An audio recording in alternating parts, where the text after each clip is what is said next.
Welcome to the Locksmith Security Network. LSN is your powerful resource, hosted by Wayne Winton for all things locksmith and security. Hello, this is Wayne, and this is the Locksmith Security Network, and I am here today with special guest Marty Jalove. If you could go ahead and introduce yourself a little bit here and tell us a little bit about who you are and what you've done, we'll get into the interview here. All right. Thank you. Thank you, Wayne. Wayne, first off, I got to tell you, I'm a big fan of yours. I'm a big fan of your show. You're one of these guys that the first time I heard of you, met you, I've just wanted to get to know you more. Let's put it this way. I think that you're a force in the industry, and it's a force that's well deserved, well needed in this industry. So, so I have been, like I talked to you a little bit earlier, I hate to say it, but I've been in the industry since the early 80s, and it's really aging myself, you know. But I started out in distribution in the locksmith industry as a graphic designer, got into sales, got to start meeting locksmiths, the small mom and pop shops and the larger shops, and just getting to understand the lure of the lock, to quote somebody else. And then later in my career, I moved into manufacturing, where I developed a lot of tools based on the information, you know, talking with locksmiths, what they needed, developed some cool tools. And in about 2020, I left the industry to start my own business called Master Happiness, where I help small businesses with their marketing, with their employee issues, employee retention, their finding their core values, their mission, etc. And then luckily, recently, I got connected back with HPC Hudson Lock as a consultant to help them, bring back the new old HPC. So I'm really excited about that. So I am glad to be back in this industry that has just been an incredible part of my life. Wow, that's great. That's great. Yeah, and we had actually, I believe the first time we met was where it was down at Banner, or when it was HL Flake, I think. Yes. You were teaching for HPC, and you had some of the tools and stuff there, and we got to play around with that. I remember that so specifically because it was, and the tool we had was, we were just introducing the cylinder eater. Yep. It was the coolest tool because I never claimed to be a locksmith. I admire locksmiths. I work with my hands, but I would have probably made a terrible locksmith. Okay. Everything that I've ever done successful as a locksmith has been in a laboratory setting, right? You know, right, with the car door actually unlocked and me sticking a tool in there, something like that. So when we were teaching that class and I was showing the cylinder eater, you came in with a cameraman and the whole bit going, show us something new. We want to make a video of this. And I was like, I'm not demonstrating this tool. All right. So I said, Wayne, it's so easy. You should demonstrate this tool. Right. And that was it exactly. And it was cool because it was my brainchild that I helped invent that tool. Yeah. But it was one of those things of, it's easier to invent the tool sometimes than actually using the tool. And we went through it. You struggled a little bit because it was a brand new tool to you, but we got it to work. And it was really cool. And I think that was the beginning of a really neat friendship between you and I. Right? I think so too. Yeah. The fact that we were able to, just kind of jump right in, like you wanted to talk about it and I wanted to demo it and see it and get some hands on. Like, that's what I like to do. And I believe what the problem was is we had it set to drill a 5-pin lock. Yep. But we actually had a 6-pin lock set up. And so it worked. The tool worked flawlessly. It drilled all 5 pins. Yeah. But we had one extra one in the back, and it took just a minute to figure that out. But in all reality, the class ended up getting a lesson in, there's a difference between what happens in the classroom after you've tried something several times and know what's going to happen, and what happens out in the real world. Yeah, it was very fun. And I loved it because I was like, wow, if this guy can't make this work, this is a terrible testimonial for this tool. But it was cool because we were both looking at, what are we missing here? Mm-hmm. And I could see the frustration in both of our faces. But then we figured it out. You were like, yeah, we got it. We opened that lock. It was fantastic. It was a great tool. We ended up getting it done. Like I said, we just had to figure out that was that last pin hanging up, and then it did, and then it worked flawlessly. It worked fine. Awesome. And it's one of those things that, I'll still use. It's a great beginner's tool to learn. Yes. And it, because it sets it up and it puts that hole exactly where you need it to be. Right. Where when you're trying to freehand, you can kind of bounce off, you can shear off as soon as you hit to certain pins, you can break drill bits, like a lot of different things can happen. So it's really, really great for a training tool to get started with. Well, I'll tell you, even the backstory on it, when we first created it, this is when I was working at HPC years ago, and I had a team of locksmiths and some machinists in a room. And I said, this is the dream. Could we make a drill attachment that was kind of universal and be able to open many different locks? And we worked through it. We prototyped it. We created this piece. And then right before we released it, we laid it down. We said, this is too easy to use. Is this a tool that we should put out in the market? Because in the wrong hands, it's a great little burglary tool. I mean, I hate to put it any other way, but obviously it's one of those tools that we only sell to this industry. There you go. Oh, great. Thanks for pulling it up. Right. Yeah. So we sell it only to this industry to make sure it doesn't get in the wrong hands. Yeah, exactly. And that's kind of the beauty of it there is, it is designed to make things super easy and super smooth. And there is a little bit of knowledge that's involved with it too, is you have to identify the proper keyway. And as you can see here, you've got to have the proper key blank inserted in there in order to get it to work and to actually get it to operate. Right. But yeah, it's just one of those things that once you get the concept and once you see what it does and really understand it, then all of a sudden it just everything kind of clicks, if you will.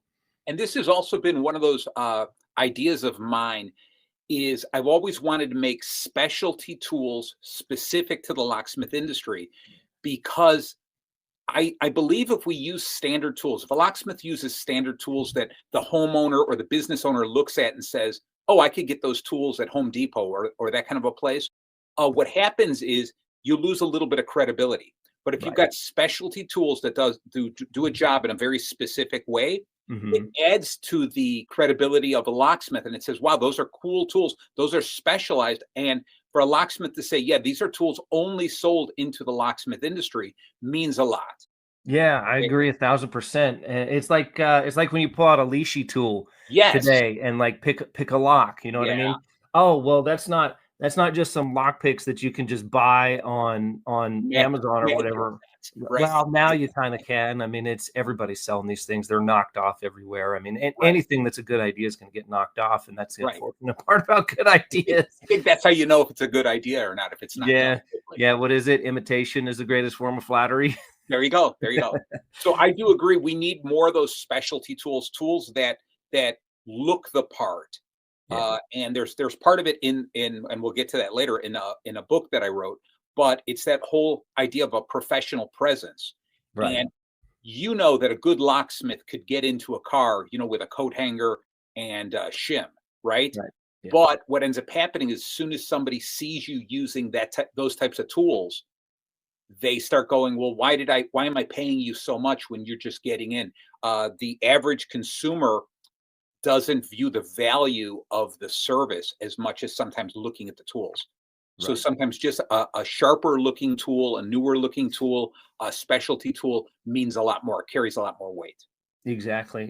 Like if I come in to open a safe and, I pull out this like James Bond mini rig and bolts on, and it's got all these cool colors and parts and drill bits and, just all of this stuff, all this specialty stuff and scopes, I'm scoping, I'm looking, they see $4,000 or $5,000 worth of equipment there. Right.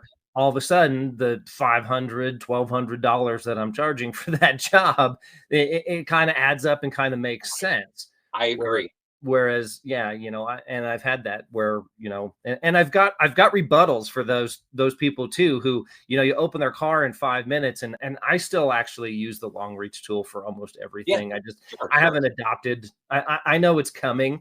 And there are some vehicles that like they automatically relock, their sensors and stuff built into them. They're very, very, very, very difficult to get in without using the key or the leashy tools, without generating a key or using those leashy tools. And I've had people say, well, that only took you, 30 seconds to get in my Right. car. Why are you charging me $150? And it's like, well, I can throw the keys back in and we can talk for a Yeah, half an hour if you want. Like, what do you want? right, Do you right, want your right. keys? Do you I want can to go open about this. your life? Or just because I figured out how to do something in a short amount of time? Plus, you're not paying for that 30 seconds. You're paying for the decade ahead of time to do it in 30 seconds. Right, right. So when I was young, like I said, in my early 20s and I was in distribution, I would go out and I would travel with locksmiths, not to sell them anything, but to really learn the trade, what they Right. went through. And I remember a guy, now I live outside of Chicago, and so Rockford is a suburb, a northwest suburb. And I went to this locksmith there and I went on some lockouts with him. I was new into it, a month into the industry. Mm-hmm. And somebody had locked the keys to their home inside the house, right?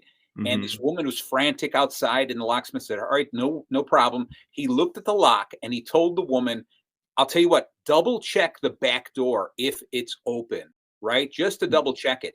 And as she walked away, he stuck his pick in there, an attention tool, popped the lock open in seconds, right? But Yeah. then what he did was he turned on his drill and he's revving his drill in the air, just, right, right. And I'm like, "What's that about?" And he goes, "It's unfortunately sometimes we have to put on a show because to justify the amount that I'm going to charge her." And he goes, "I certainly can't be doing that in the air while she's standing right here, right?" Which you're the drill. He opened his toolbox, laid out a whole bunch of stuff. And there is something to be said about expediency. Right. But I understood that at that moment when she came back and she looked at all the stuff, she had heard the noise, the door was open, she was so elated, right? Yeah. And she gladly just paid the bill. All right. Yeah. That Yep. might have been different if he just went bing, bing, bing, open the lock. She probably would have been terrified, like, "Oh my gosh, that means somebody can get into my house that easily."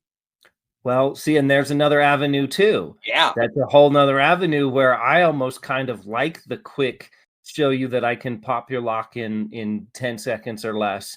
Oh, by the way, we also sell this Yeah. $300, high security deadbolt. You're How right. about that? And now you turn that frown upside down and you say, well, here's what's on your home. You saw Right. how easy it was for me to Yeah. bypass that. And then I'll even pull out one more thing and I'll say, will you do me a favor? And will you pull out your phone and type Schleg lockpicked or Quickset lockpicked or whatever is common on their door, Right. and tell me how many videos you see and how many views they have. Yeah. And all of a sudden their face goes. Yeah. Yeah. Then all of a sudden, now you've got, the $150 for the lockout, and Yep. then you've got the Medico or ASA or high security or multi-lock or whatever brand you prefer, high security deadbolt installation. And then, then that even maybe opens up the opportunity. Maybe there's one on the back door too, or Right. maybe, Right. now you can I almost turn it into like a penetration test, and these are the weak points in your home. That Here's how I would go about fixing it. And then on top of that, like I sell security systems and alarms now too. Okay. So, there's more with that. There's a video online right now with lockpicking lawyer guy who defeats Simply Safe with a $5 tool on Amazon with a jammer, you know what I mean? Or with the basically a ham radio. Yeah. And so the system that we sell alternates that radio frequency, so you don't know what radio frequency it's on all the time, which was the liability in that system. Yeah. So I utilize every negative has a positive. Oh, I agree with you 100%. And Yeah. just as long as, and I just want to touch on this thing, because I've also seen some security professionals, and I'm going to call them security professionals, not locksmiths, because a locksmith has a certain code of honor. All right. Security professionals, what they do is they automatically upsell and they sell that real high-end lock that is probably the lock is stronger than the door or the frame. Right. Okay. And that's the type of thing where it borders on unethical selling. Okay. Right. You got to sell the right security for the right situation. That's Right. what's important. But I do like the idea of looking at that and your way of saying for every, I don't know how you just put it, for every obstacle or whatever. For every negative, there's a positive. Yeah, exactly. Because you're right. Some customers you're going to have to put on a show to justify the time, and others you're going to use that as a path to an upsell. Yeah. Right. I love both of it. And this is where the business mind has to come in, the part beyond being a technician. Right. Taking it Yeah. to the next Yeah, step.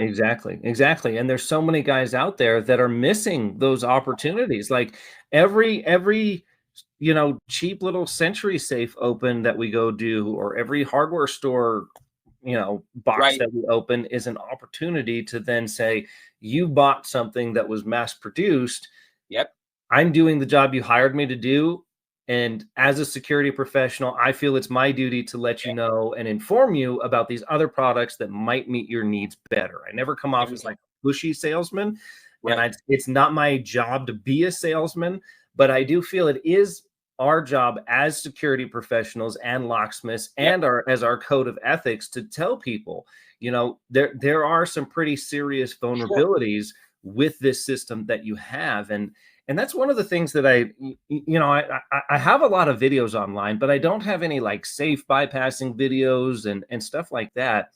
And that's one of the bigger issues that I see with like, Lockpicking Lawyer and some of these other guys out there is you're showing people like a family went out and decided to pick that safe up and put their medication or a firearm or something in there to keep it away from their kids. They at least put forth some effort to do so. And not everybody is going to spend an 8-hour research session on every subreddit out there trying to figure out what the best one is. They had a problem. They needed to keep certain things away from kids or certain people, and they took action steps to do so. And then now you're showing how to bypass that. What are those?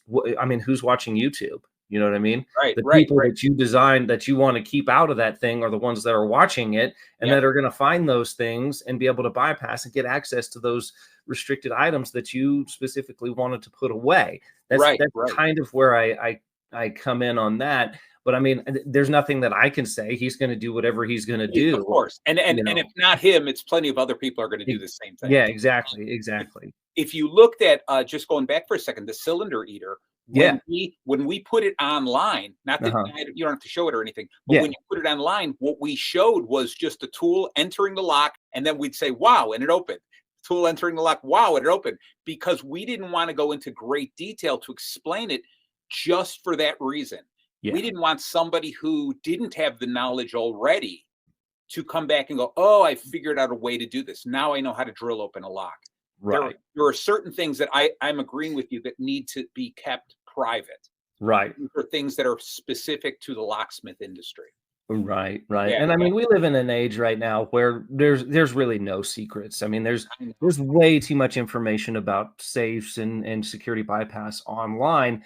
But there's also a certain level of contributing to it as well. Like if I put something out, then somebody else is going to build off of that and try and push that bar further. And then somebody else is going to push that bar even further.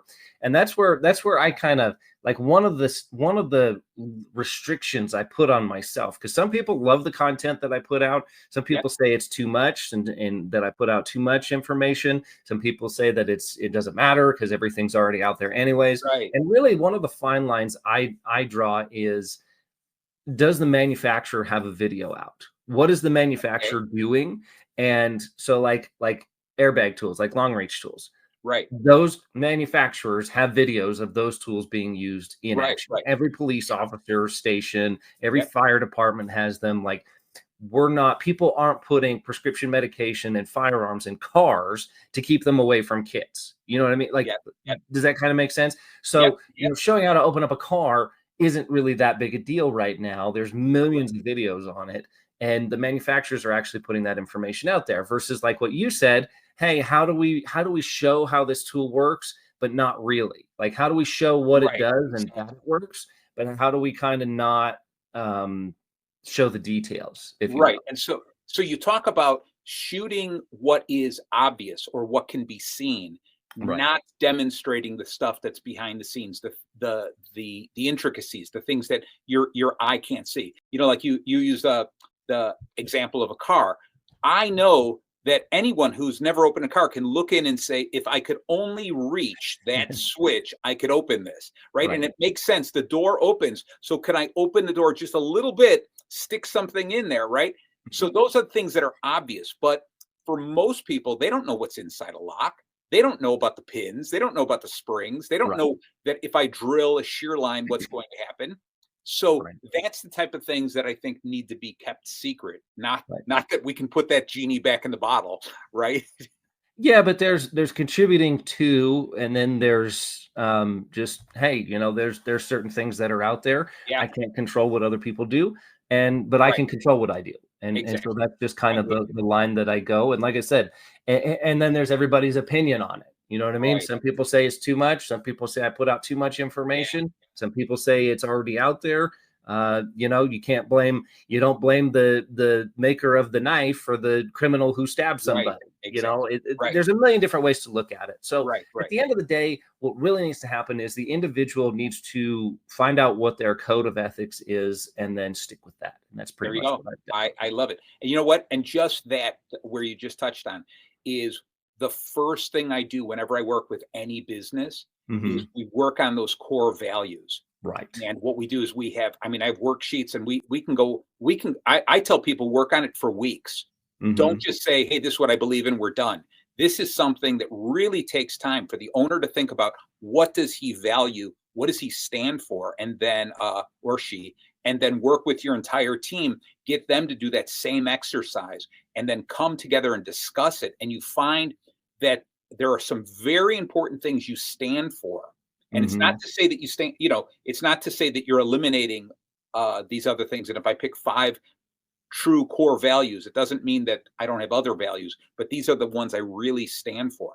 And Right. as soon as you do that, what's so great is all your decisions are made about those core values.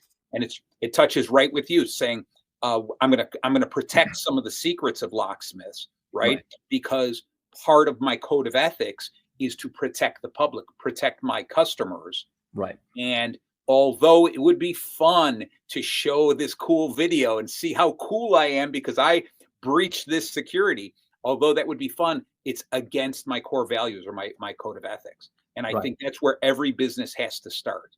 What do they Exactly. stand for? Exactly. And it's not to say that we can't use that content, because I love filming that content and Yeah. I love showing people this is what happens in the real world when you're drilling a safe and you Yeah. snap, 27 drill bits trying to open one container. But that information is then kept and put behind a paywall for industry professionals. So there is There a you go. way to kind of utilize That's right. both Right. both pieces of information, and it's just in how it's really distributed more than Correct. anything else. I agree with you. Couldn't agree with you more. Well, on the subject of that, you are one of the few people who has put out Yes. information in books for locksmiths. So let's go ahead and talk about this one here, the Locksmith Marketing Playbook. Yeah. How I've got did my you come up copy with as well right here. Yeah, Yes. yes. How did you come up with this? And I've been flipping through it here. You've actually got like little worksheet sections built into the book, a bunch of Oh, little it's a par- beefy book. it's a Yeah. beefy book. Yeah, it's no slouch for sure. So, what happened was, like I said, when I started, I absolutely loved traveling with locksmiths and understanding and meeting the team. All right. Mhm, And so much, there are so many family owned locksmith shops, right? mhm. And sometimes I found so many where it was one member was the locksmith and the spouse was the bookkeeper or something like that, right? And Mhm. then they would bring in a nephew or their child and say, we're going to build this and pass it down to you. And there's multi generations, and they stay at a certain size, Right. right? Because as a business owner, the toughest hire you ever make is your first hire, right? Yep. Yes. Yep. So sometimes they stay at that size and they don't grow any further, and they go, oh, this is good. We've got income coming in. But Mhm. I talk with them and I go, so what is your plan? Do you have a succession plan in mind? Do you Mhm. have ideas of growth? What do you want to do? What's your next step? How do you envision your place 5 years from now, 10 years from now, 20 years from now? And so many came back with the whole, oh my gosh, I don't even know what I'm going to do next week, let alone 5 years from now, right? And I would say, I love everything you guys are doing so much. I want to help you take it to the next step. Right. And so I started teaching classes, and I used to teach classes on a car opening. It was really cool. I taught a class called the 13 methods of opening cars, right? Mhm. That was when there was 13 methods. Now it seems like one. But I taught that. I taught a master keying class with HPC's Master King. And then I started teaching the business classes. And I started teaching marketing for locksmiths, advertising for locksmiths, turning all your locksmiths into salespeople. Right. I started doing a AI for locksmiths class, social media for locksmiths, employee retention and recruiting, because I wanted to teach them all of this information. And when we first started that, it was great because I was getting a lot of people in a room, and people were like anxious and wanting to do this. But I found a similar thing, and that was, oh, that seems like so much work. I just want to go and do my job. I want to go out and help people who are locked out, or install new locks and install security systems. I don't want to get into the business end of the business. And you start getting a separation between those locksmiths of going, I can make a little bit more money if I can just learn how to pick this one lock or how to repair this one whatever, right? Right. And slowly I saw at these shows and stuff, what was happening was, if somebody said, hey, this is how to replace the cam on a blank, blank, blank, whatever, they'd get 300 people in the class. Right. I would go, this is going to be 5 guaranteed ways to build your business based on your marketing plan. And I'd get 3 people in the class. Yeah. Okay? And so it was trying to change the mindset. And I kept pushing it, working all over the country. I was teaching these marketing classes at every trade show I would work on all over the country for all the major distributors. Yep. And it just got to a point where it was a lot of effort for very few people grasping the idea. Yeah. So I worked with HPC, and they said, hey, we would love to see if we can grab that knowledge and put it to print form. Yeah. I created this book of all the years of teaching the class over and over and over again, all the basics, do this first, then do this, remember this, etc. And it's a product now. It's available on Amazon, but it's also available through your locksmith distributor through Hudson Lock. Oh, okay, great. So it's like a Hudson product, kind of. Yes, exactly.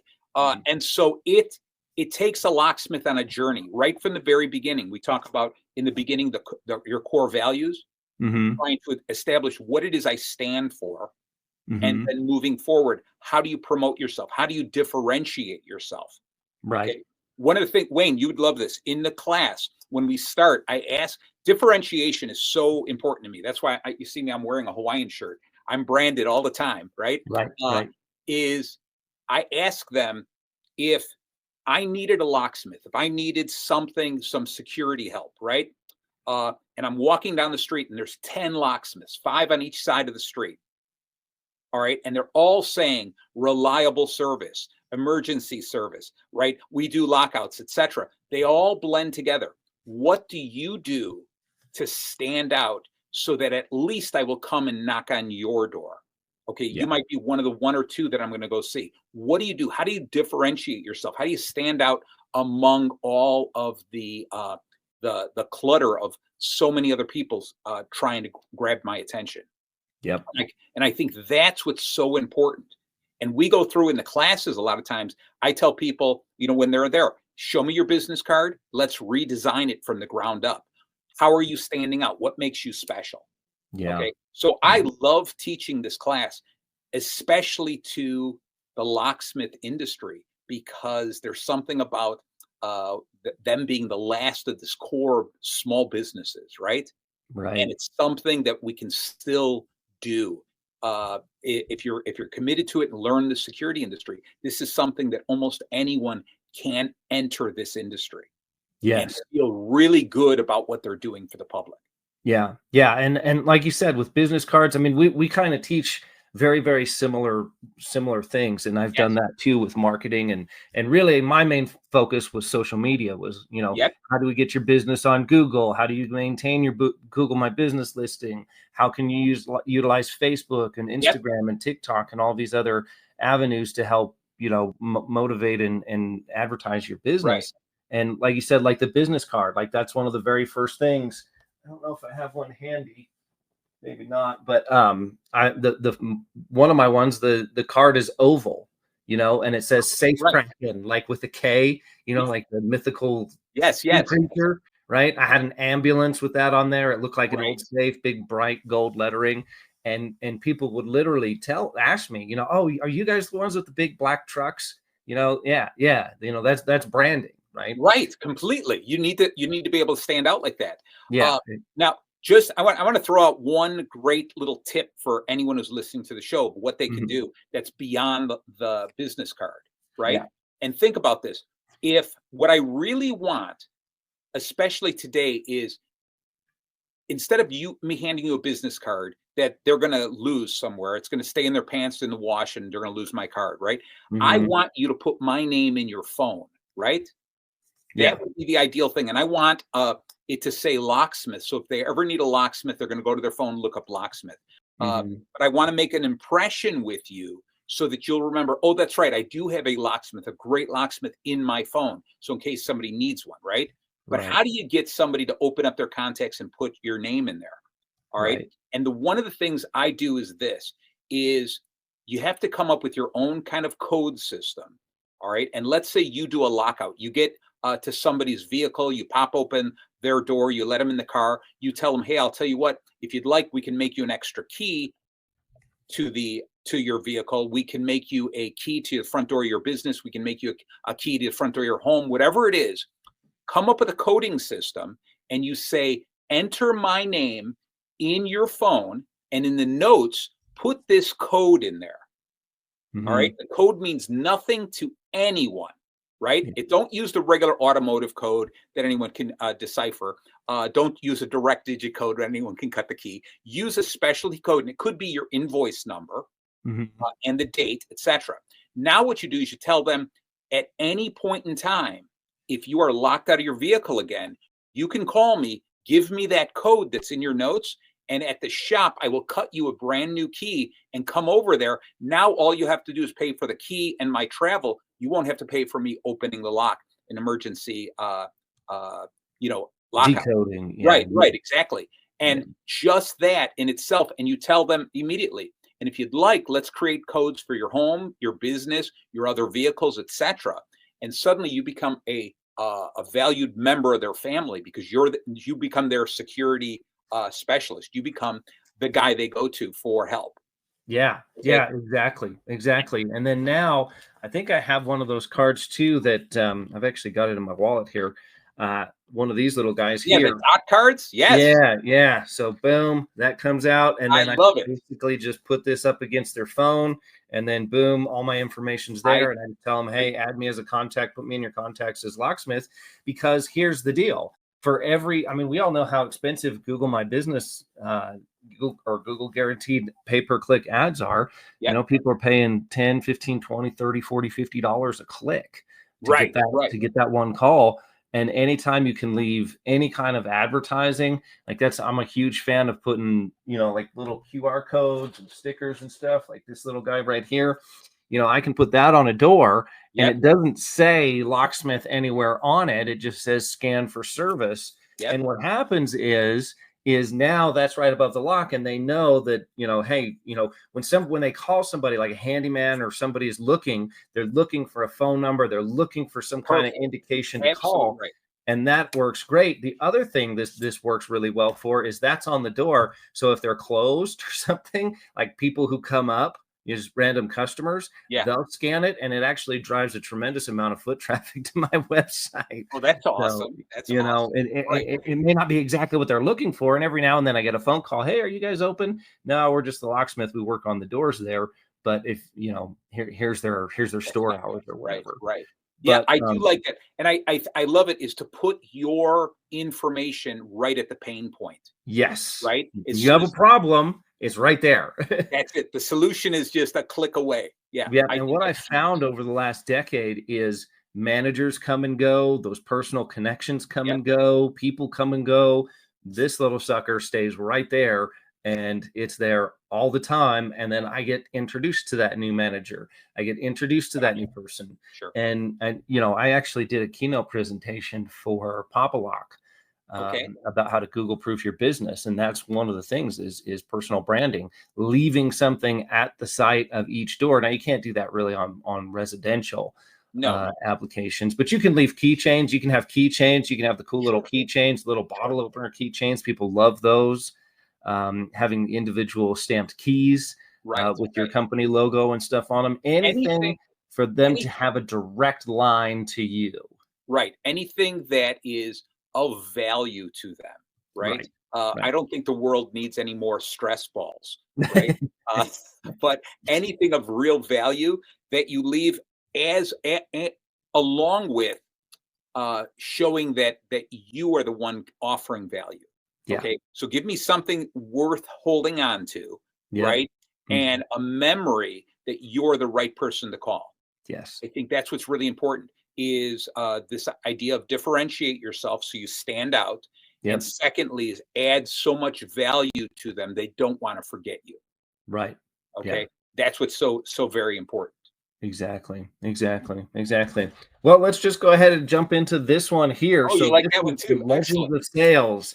So you've got some of the most influential people of our time, Steve Jobs, some of these other people. So how did you come up with this? I'm guessing you probably have read a few books. I have read more than a few books. Yes. I am one of those kind of people who just suck up information. I try to read, I do these like abridged books, the audio books, the shorter versions of them. And I read at least one or two books that way every week. Yeah. All right. So I easily go through 100 books a year that I'm reading constantly, reading the books over and over and over again. And if I really like them, then I buy the full book. All right. And so I become a student of life with all of these guys. So there's about 40 different true legends of sales in there. Yeah. And all they are mini chapters, just give you a glimpse enough about them because I write the books the way I like to read. I don't want to read a novel. I want to read a small piece.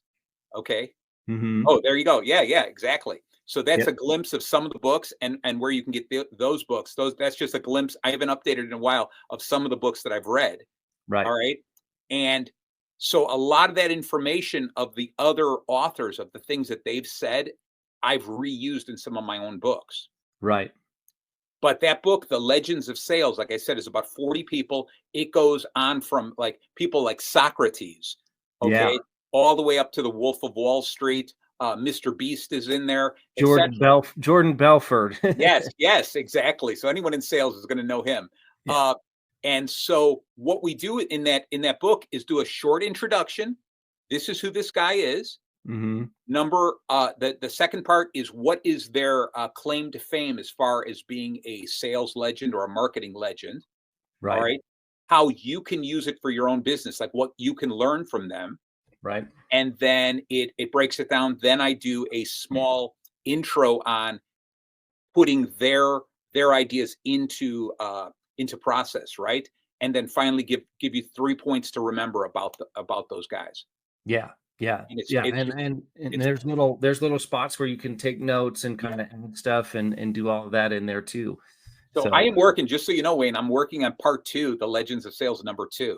Oh, wow. Okay. Yeah, because there are so many, after you finish a book like that, you go through going, oh my God, I missed this guy. I missed this person. I missed this woman, right? There's all kinds of people out there that we can all learn lessons from. Yeah. And really after like you do, I listen to books. I'm horribly dyslexic, ADHD, which creates a recipe for disaster for trying to read things. But I listen. I basically turn my truck into a university. There you go. And listen all day. I've got a 2020 F350 truck, and it's got like 260,000 miles on it. So it gives you an idea of how long I'm in the truck all day. I probably drive 50,000 miles plus per year. And that's just in that vehicle. That's not to mention personal vehicles, just doing personal stuff. So I'm in the vehicle a lot. And so why not turn that into a university and grab an Audible account, Right. Yep. That's really where to go. And you'll notice. I'll suggest something also. There is an app called Blinkist. Okay. And what that does is it takes those books and knocks them down to 15 to 20 minutes. Oh, wow. Okay. And so what they do is just cover the key points. And this is what I mean is that I'll listen to that. And sometimes I'll just hit replay and listen to the same book, the key points over and over again, get them embedded in my brain. And if I really, really like it, all right, then I'll buy that book. And trust me, I'm looking around here. I've got probably over 300 books here. Okay. That I'm like, these are the ones I really like. So I'm going to buy this one and read through it. And then what I'll do is, because I'm with you, I hate sitting reading a book. Okay. But I'll sit in my lazy boy, open the book, play Audible, and let Audible read the book as I'm flipping through. And if I like something, I stop it and I put the notes right in the book. So I am really just want to suck up information constantly. And that's more than just suck it up. I want to then take it and share it with people and say, this makes sense. Use it. Right. And that information really, the path that you're talking about there really is like a neural pathway enhancer, because you're listening and then you're reading and then you're regurgitating. So then suddenly I'll never forget it. Can't remember my kids' names, but I'll remember what's in the book. Right. Exactly. Wayne, at some point in time, I think you and I should teach a class together. We absolutely should. I think it would be, because we'd be coming at the same problems from two different sides. I think that would be a great benefit to this industry.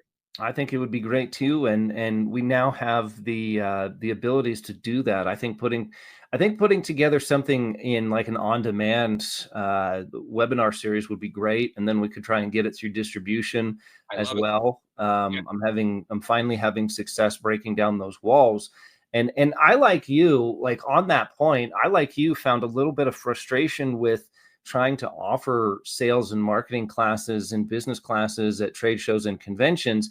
And here's the conclusion I've come to. Okay.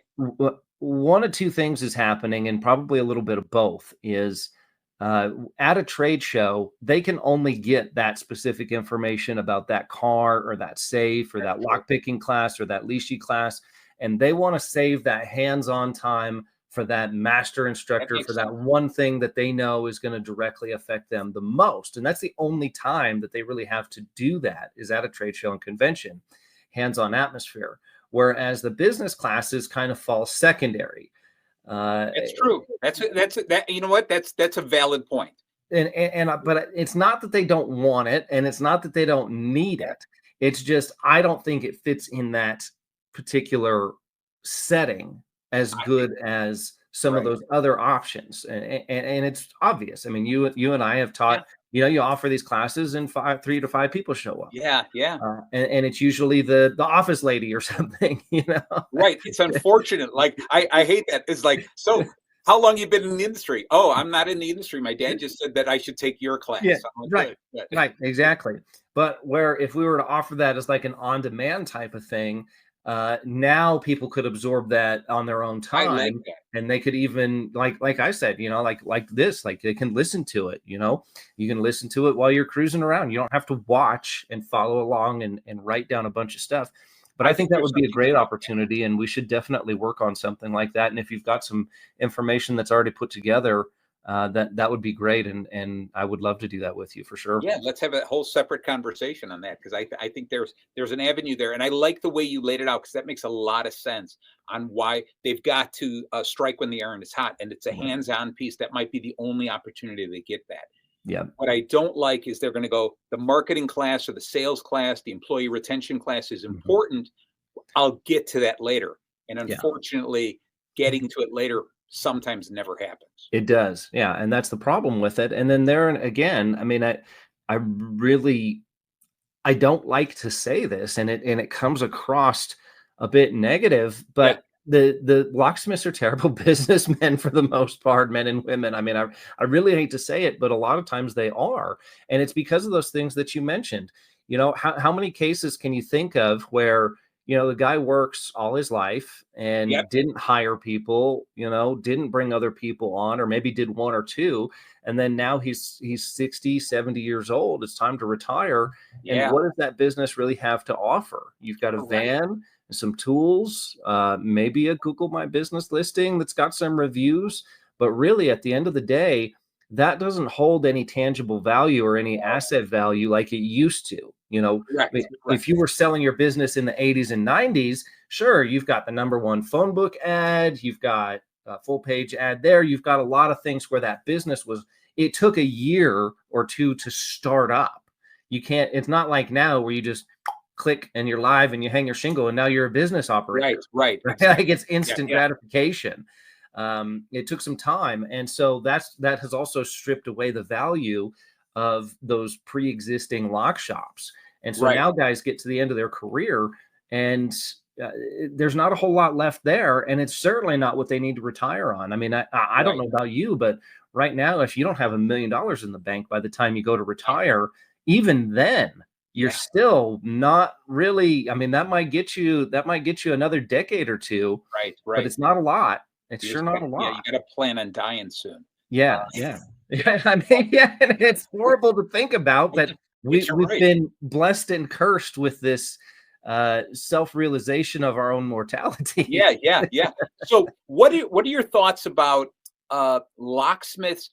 I always said if I became a locksmith, I would specialize in master keying. Okay. Because I think that is the one of the areas where I can really lock myself into a customer. So if I was ready to sell a business, I could say I've got X amount of customers that I take care of their security system because of their master keying system. And so when you were saying about the value of a locksmith shop, so many of the customers come and go because they don't need you that often. But a master keying system seems to be, unless you have something else in your head, seems to be one of the best ways to keep a current customer list. But you got to learn to market to them. You got to contact them on a regular basis as well. Yeah, I would say restricted keyway is a great way to maintain customers. Restricted keyway, so they have to come to you for the blanks. And then master key systems would be good as well. Yeah. But again, I would say all of that is you might be able to maintain a customer for the next 3 to 5, maybe 10 years on something like that. But what's really happening is access control is taking over all of that. Yeah. So really what I'm finding where the RMR is, or the monthly recurring revenue is selling those access control systems. And then those access control systems then have RMR built in on the back end. If you just spent, $100,000 on access control, you're obviously going to spend the $500 a year to maintain that system and be able to access it remotely and right there. And that's really like the master keying thing. You have to physically come there. You have to physically change. You have to keep track. There's a lot involved with it. And it was a great way to maintain a customer for 20 or 30 years. But even that, I think, is starting to we're going to see that taper off pretty drastically. Really? Okay. All right. Yeah. Okay. It's not happening. It's happening. But, really what's going to happen is the master key is going to be the mechanical key that operates the entire facility on one key, not multiple keys. And then the access control is going to dictate who can go what, when, who, what, when, where, why. I like that. All right. Good. Hey, I just wanted, I grabbed the book and grab it. This other thing, because we were talking about this around page 70, 71 is this one worksheet. All right. About setting goals. And as we're talking about this, I think it's really important for anybody to sit here and start with this ultimate goal. And the ultimate goal could be a succession plan. The ultimate goal is going to be, I want 3 vehicles on the road. I want a second location. I want 5 employees, whatever the ultimate goal is. And then work backwards and start doing this whole, so in 10 years, what would I have to do to get to that ultimate goal? In 3 years, what would I have to do to get to the 10-year goal? In 1 year, what would I have to do to get to that 3-year goal? And it starts breaking it down to, what do I have to do this year? What do I have to do this quarter? What do I have to do this month to make that shorter term dream come true so I can reach that ultimate goal? And too often what ends up happening is, like I said in the beginning, some of these guys I would talk to and they'd be like, I don't know what I'm doing next week. I don't know what I'm going to do. I don't have a number to shoot for this year. Right. Okay. And those are the people that I really, really wanted to help, to go, you are so good at your job, but not good at the business end of it. Yeah. And there's just a handful of things. If you'd learn these things, you could do so much better. Plus you'd lead a less stressful life. Right. Yeah. Not have to worry about what bills are coming due or a van broke. Right. This is the other. You've got money in the bank to go ahead and deal with those problems. But there again, I think that's the second part of the equation as to why the business classes and marketing classes don't fill up at trade show is we're human beings, and the pleasure pain thing is what drives us, and people are going to seek pleasure and avoid pain, and business is pain because they're not good at it. Oh my gosh, yes. They're just they have to admit to themselves that I'm not good at this and I need help, which is problem number one. I mean, locksmiths have an ego. Well, like anybody, right? Yeah, like anyone. And then okay, now I've got to admit that I'm not very good at business, and I've got to go into this, and now I've got to be open to learning something new and open to accepting some new information. I can go through all of that in my brain, or I can take this really cool leashy class that I want to take, or the safe opening class, and I'm going to feel really good about making sure that I can do more of my job to repeat the same thing that I've been doing that's not working over and over and over again, to be right back here next year in the same position with no help. That's it, man. And so if just think about that. These two things that I'm bringing up is setting up your core values, right? To understand this is what I stand for. This is how I'm going to design my business around these core values. Right. And I'm setting some goals. This is where I want to go. And then everything you do is you say every morning, what am I going to do today? I'm going to do this, this, and this. And you ask yourself, do these things fit in with my core values? Yes. Will they help me attain my goals? Yes. Then do them. Yes. Right. Or avoid them. Right. Yeah. If they're against my core values, or if they will deter me from hitting my goals, then don't do them. Yeah. Just being able to do that. Just that when I started my business, that was like the first things that I did. I laid it out, and it makes the day-to-day so much easier. Because when I put stuff on my to-do list, I've got to get this done next week. I look at it and I go, I don't need to get this. This doesn't help me in any regard. This is more the fun things Marty wants to do, not the logical things that are going to help me. All right. Yeah. You got to make some time for the fun stuff, but business is business. I want to grow. I want to prosper.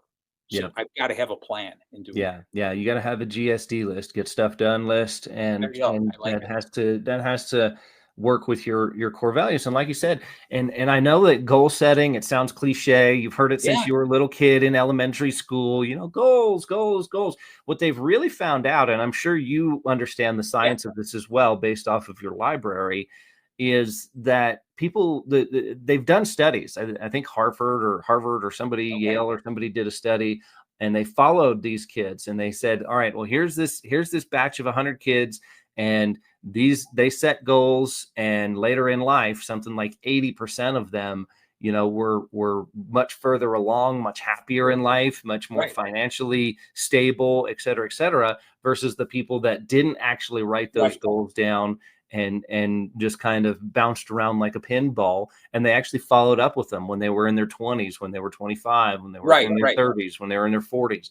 And the goal setting, it just sets another tone in your mind. And yet again, now you're creating more neural pathways. I mean, in order for you to learn something, learning is just your brain connecting dots and creating neural pathways. And again, you thinking about it is one, but then that thought kind of flutters away when you actually use handwriting and write it out, or type it into a computer, or type it into something. Now it becomes more real. And then if you set that, like I even coach people too, and like set up that goal list and make that the background of your phone. Make that your wallpaper. I like you just stare at it every day, so you can't miss it. And I think the other thing that people are afraid of is, if I set this goal, what if I can't make it? What if I don't do this? Am I a failure? I'm afraid of failure, so I don't want to do this. Is to realize, give yourself permission to change your goals. There are internal forces and external forces that affect us on a daily basis. And although I may say this is what I want to do in 5 years, 10 years, whatever it is, who's to say that the environment doesn't change? The financial environment changes, right? Competition moves in. Maybe you discover something new. There's new products that are offered, new customers move in, whatever it is, your goals may change. So set the goals, but also give yourself permission to change the goals when necessary. Don't change them out of fear. Don't change them out of procrastination. Don't change them out of laziness. Change them when it's necessary to change them, but still have some dream in your head of the direction you want to go into. Yeah, exactly. And that's a great point too. And I think there's some metaphors for that too, with like the strongest trees, the strongest wood is in the forest that have the most wind, that the trees are the most flexible. If you're not flexible, then it just breaks and you break. It breaks you. Right. If you're not willing to be flexible. And like you said, you gotta what my goals were in my 20s and 30s are obviously a whole lot different from what they are now. All it takes is, I thought I was invincible and bulletproof. And then all of a sudden I've got a back surgery last year that just, completely laid me up and laid me out and just, wiped out savings and a bunch of other stuff. And you just kind of get slapped with reality that maybe you're not superhuman, Right. You've got to kind of rely on those things that you've put in place. And luckily I did have help and had employees and stuff to help get through that. But by the same token, that stuff comes out of nowhere, and health restrictions, that's gonna come for everybody. A ludicrous, a staggering amount of people on the statistics end up dead or dead broke by age 60, which is insane, absolutely insane. Isn't that crazy? And it's scary. It's scary. Just that little bit of I work with kids. It's really cool. One of the things that keeps me young is I teach kids public speaking and debate skills. Oh yeah. I work with kids as young as 7 years old. Oh wow. Okay. And it's the coolest thing is to understand how their mind works and how they're growing and they're changing. So I have like these elementary school kids, I have middle school kids, and I have high school students that I teach. And it's the dynamics of reminding yourself how we thought as children, where our mind was open to wonder, right? And we start to lose that as an adult. Okay? And then on the flip side, I have a couple of mentors I work with who are well into their 80s. So I like looking at where I came from, and I like looking at where I'm going to go, and try to then really nurture the moment I'm in. Okay. And I'll tell you, it's so cool because I don't want to be one of those statistics, like you said. I'm just going to die one day. All right. I want to, hold on to every day and really just do something meaningful, bring some joy to myself, and hopefully help some other people. Exactly, for sure. And you're leaving something along the way with the books. Exactly. You're leaving something for other people to pick up, and that's what I really think helps out too. Is like you and I, we are, and people that are out there too. You are most qualified to help who you were 10 years ago. Right? Yes, exactly.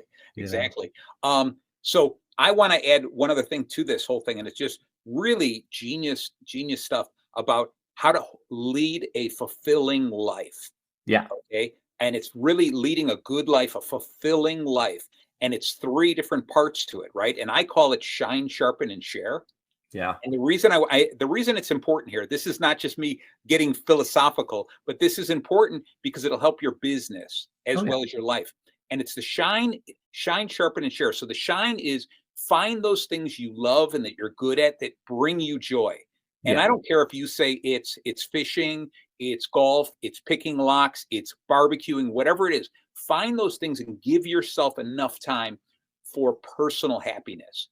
Do something like that because you owe it to yourself. Second is the sharpen, is what are you doing to improve yourself? Intellectual enrichment. How are you evolving and growing? I love to read and I love to write and share and get this information down on paper, right? And so we have to grow every day. Sometimes we don't want to change. We want to stay stagnant, but you need to keep changing. You got to be a shark. You got to keep moving. Otherwise, you're just going to die, right? And then the last thing is sharing. If you're really good at something, it brings you great joy, and you're sharpening those skills, getting better and better, you've got to share it with other people. The true meaning of life is being in service of other people. All right. And so because really think about it. If I'm good at something and I'm improving it, why not share it with other people? Don't keep it to yourself. So sell it, give it away, trade it, barter it, whatever you need to do, but get it out in front of people. So that's one of the reasons I like teaching the classes and I like writing the books, is because the knowledge in my head, it's what good is it if it's just sitting in my head? Get it out to as many people as possible. Okay. Right. It's the same thing. I see the exact same thing in you. I know that you set time aside all the time to do things that just make you happy. I don't know exactly what your hobbies are, but I'm sure that you take Wayne time, right? You would be surprised. Usually Wayne time is video editing and putting things back out for the community to help other people. That's usually Wayne time. And Wayne time is giving back to, there you go. to the but community. that brings you some joy, right? It does. It really does. And like you, what I'm really mostly about, what really lights me up right now is when I'm teaching a class and somebody gets it. You know, that moment where somebody, the eureka moment. Like that's what lights me up, is showing somebody that eureka moment that's been beating their head against the wall. And then all of a sudden they get it. And now they can, move on, whether that's a tactical task or whether that's a business task or that's a marketing task or just something general in life in general, where they grab that concept, they can apply that concept and then use it for them. And then now you can see that it actually works. They can take it and move on with it for sure. So eureka moment it's important as a teacher, a coach, an instructor to understand that if you're not getting that, you're missing the boat. You're not as good of an instructor as you think you are. Too often I see instructors going, these people, they don't pay attention. They're not listening. They're not understanding. You're not teaching to your class. You're teaching for yourself. Anytime you're pointing the finger at somebody else, you're already in the wrong. There you go. That's the problem. And once you fix this, that problem will resolve itself. Correct. You got to teach to your audience, not just blow warm air out of your mouth. Right. That's crazy. Well, I mean, as expected when we were talking previously, it has been an hour and it has flown right by. I just saw that. Right. Exactly. So this has been great. It has been great. We will definitely be working on a class together. We'll try and get that out there. We want to do some giveaways. Which of these books are you going to do a giveaway on? I'll tell you what, if you tell me how many books, how many of these copies would you like me to give away? It's up to you. It's your book. You had mentioned maybe 3. So 3 of these. And I'll tell you what, if you'd like, if people find of interest, I would love to give away 3 of these, and I'll give away 3 of the Legends of Sales. Yep. Fair. All right. So cool. Perfect. All right. So what we'll do, you tell me how you make that work. Yeah. So what we'll do is when this airs, if you share, to enter to win, the people will share this on they'll share the link on their social media page, and they'll take a screenshot and they'll email it to me, tricountylocksmithservice@gmail.com. They'll send me a picture of that screenshot, and the first 3 people to do that will give you their contact information, and you can send them the books. Good. And that way, I'm going to share it, so maybe I'll win my own book. Right. Yep. So that'll be great. That'll be a good way to get this information out there. Anybody, if you're thinking about starting that locksmith business, go ahead and do it and take that first step and take that leap. It doesn't matter. Every single mountain climber that's climbed Mount Everest, that journey started with that first step. And that's always the hardest one, because that's the commitment step. You have to finally own it, absorb it, commit to it, and then take that first step and move forward. And reading and getting these books and actually filling them out and writing it down, that will reinforce your confidence to build you up to take that first step, because it is scary. We've talked about this before. Like, I'm actually reflecting, I'm writing a book now too. And like, when I go back and like kind of reflect on how I got here, it's pure insanity. You're going to take a high paying job, and you're going to leave that. You're going to explain this to your family. I'm going to leave this security and I'm going to move away, an hour and a half away, and I'm going to learn something, a completely different trade that I've never even tried before whatsoever, and become a business owner and business operator and manager and owner, and move you guys up with me. Wow. How does that sound to everybody? And if we fail, we lose everything. Exactly. That's all. That's just all. A little bit of pressure. But by the same token, that pressure, it's like a diamond. Like, I had to have that pressure. And that's why I am the person that I am here today. Yeah. And that's why I am so motivated, because failure was not an option. It was literally sink or swim or drown. There you go. You either have to figure this out, or you're going to end up flat on your face, and you might not get back up again. So that's why I just run with every opportunity. You pull a cylinder eater tool out, I'm going to jump up and grab it and try and put it to work. You show me something over here, I want to get hands on. I want to get into it. I want to dive deep. I want to know everything about it. And then I want to help explain that to other people, give feedback to you about what my experience was with that, and then tell other people what that experience was too. That's it. And I'm going to echo what you said, is that there was plenty of nights I laid in bed going, what am I doing? Right? Tomorrow, I'm brushing up my resume. I'm going back. This is madness, right? But you stick with it if you got that fire within you.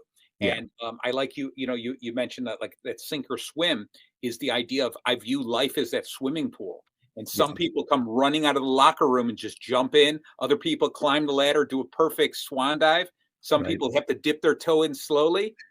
And some of us have to be pushed into the pool, but we're all going to get wet eventually. So just do it. Life will shove you into the pool. And exactly. I kind of use that as, I always take those painful moments and turn them into power. I'd always take them and turn them into fuel. And, just even like running for president for the association, like, I burned my boat. Congratulations, by the way, congratulations. I appreciate that. But I burned the boats. Like, I could have reapplied for Southwest board director position, and I was told to do so. But I didn't do it specifically so that I could channel all of that energy and all of that focus into the goal. And when you remove the safety net and increase the stakes, that's where that's where I perform and when I shine, because failure is simply no longer an option. I don't have a retreat method anymore. There's just do it or you're done. The end. So just some good stuff for people out there. Again, this has been a fantastic interview. Thank you so much for coming on. My pleasure. Thank you so much for having me. Absolutely. We've covered some great topics. Everybody just check these books out. They're really, really valuable. A couple of things to remember. There are so many smart people, and I can't remember exactly who said it, but show me your library and I'll show you your future. And obviously your library is very, very full, and it's basically including what you surround yourself with. If you surround yourself with positive things, with good, how to communicate, how to learn, how to run your business better, how to operate better, all these little tricks, and you keep soaking that up, it's like you're cocooning yourself in this environment to succeed. And that's really where everybody owes their success to, even the greats. They read books, the stuff once you start getting into personal development and business development and marketing, you can see how they all lead back to like Carnegie's type stuff. Everybody branches out from those kind of, like, the Rockefeller classes and the Carnegie classes and things like that. And it all branches back to that. It's just everybody's got their own individual story that goes along with it to make it unique about what made success for them. There you go. So if you know what I advise anyone listening is reach out to this guy, reach out to Wayne for business advice, locksmith advice, life advice, whatever it takes. Because I think, Wayne, you got it all going on. So congratulations. And vice versa. You've got your Master Happiness. I highly encourage people, masterhappiness.com. To check out your stuff. And you do a lot of coaching and a lot of one-on-one consulting and business advice as well. So I would really inspire people to reach out to you and consume these books, read them, listen to them, do whatever it takes to absorb that information and just start expanding your knowledge. And you'll really watch everything start to unfold after that happens in a very, very beautiful way. So thanks again, Marty. Have a wonderful day. We'll see everybody later. Thanks for watching. Have a great day. Welcome to the Locksmith Security Network. LSN is your powerful resource, hosted by Wayne Winton for all things locksmith and security.